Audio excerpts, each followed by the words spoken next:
Hello IIT aspirants. आप सभी जानते हैं जेई मेंस 2023 का शिफ्ट 1 का एग्जाम 24 जनवरी को हो चुका है। टाइमिंग्स थी 9 AM टू 12 PM। करते हैं इस एग्जाम की एनालिसिस की बात बच्चों। तो आप सभी की उम्मीदों पे खरा उतरते हुए इस बार एनटीए ने एक बहुत अच्छा कदम उठाया। इस बार का पेपर पिछले साल के एग्जाम्स के मुकाबले काफी आसान पाया गया।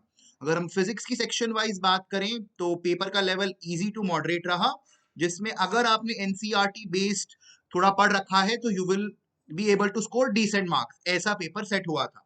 अगर हम केमिस्ट्री की बात करें तो केमिस्ट्री ने बिल्कुल ही बच्चों का दिल जीत लिया।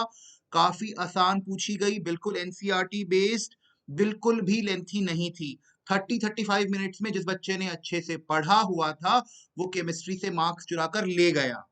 अब आते हैं द मोस्ट ड्रेडेड मैथमेटिक्स के ऊपर।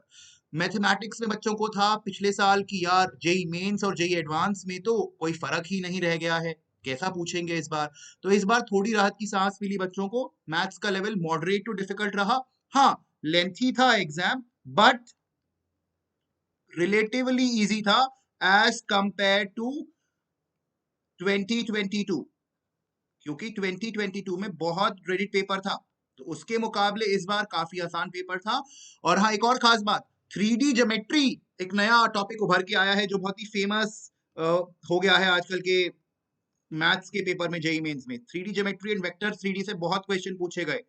तो अगर आपने वेक्टर और 3D नहीं किया हुआ है तो कर लें, बिकॉज अपकमिंग जेई मेंस जो अप्रैल में होगा उसके अंदर भी बहुत चांसेस हैं कि काफी सवाल यहाँ से पूछे जाएंगे। और अगर आपका शिफ्ट अभी अगले हफ्ते है आने वाले, तो आप 3D वेक्टर पर ध्यान दे ले बच्चों। अगर हम केमिस्ट्री की बात करें तो इसमें एक नई चीज पाई गई कि जो न्यूमेरिकल आंसर टाइप क्वेश्चंस थे उनके अंदर फिजिकल केमिस्ट्री का डोमिनेंस रहा। फिजिकल केमिस्ट्री एमसीक्यूज में कम पूछी गई, बट न्यूमेरिकल आंसर टाइप में भर भर के पूछ रखी थी उसने। तो अगर आपने ऑर्गेनिक और इनऑर्गेनिक अच्छे से कर रखी है तो आपके लिए काफी ब्राइट साइंस हैं, क्योंकि एमसीक्यूज में ज्यादा वेटेज इस बार ऑर्गेनिक और इनऑर्गेनिक का था। बट फिजिकल वाले भी डिसहार्टन ना होइए, ऐसा नहीं है कि उस पे नहीं पूछा है, पूछे हैं, बट चॉइस बेस्ड है, क्योंकि एनएटी केवल 10 पूछते हैं और उसमें से हमें केवल 5 ही करने हैं। तो थोड़ा वहां चॉइस बेस्ड का मामला देखा गया बच्चों। फिजिक्स में बच्चों ने बताया कि मैकेनिक्स के सवाल बेहद इजी लगे उन्हें, कोई मुश्किल नहीं लगी। सेमीकंडक्टर से सवाल आया, काफी आसान पूछा जा रहा था। ऑप्टिक्स का सवाल भी आसान था। तो कुल मिला के हम कहेंगे एक इजी पेपर ही कहेंगे फिजिक्स के पेपर को भी। हाँ, बट अगर कट ऑफ की बात करें तो कट ऑफ इस बार थोड़ा हाई एक्सपेक्टेड है। रीजन क्या है? क्योंकि पेपर का लेवल थोड़ा इस बार आसान रहा। तो अगर आप कट ऑफ टारगेट कर रहे थे, सो अराउंड 90 प्लस मार्क्स मुझे लगता है कट ऑफ जाने वाला है फॉर क्वालिफिकेशन।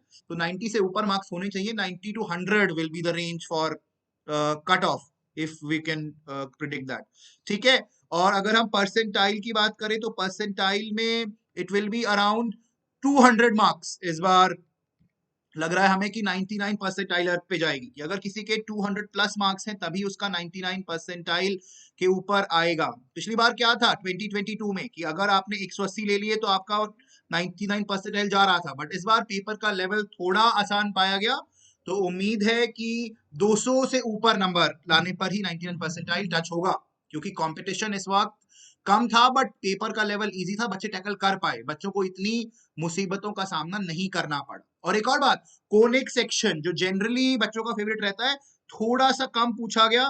केवल 3 से 4 सवाल ही देखने को मिले। आमतौर पे स्ट्रेट लाइन और कोनिक सेक्शन के मिला के हम कह देते थे कि 5 से 6 सवाल आए हैं, बट इस बार हार्डली 3 से 4 क्वेश्चन ही देखने को मिले।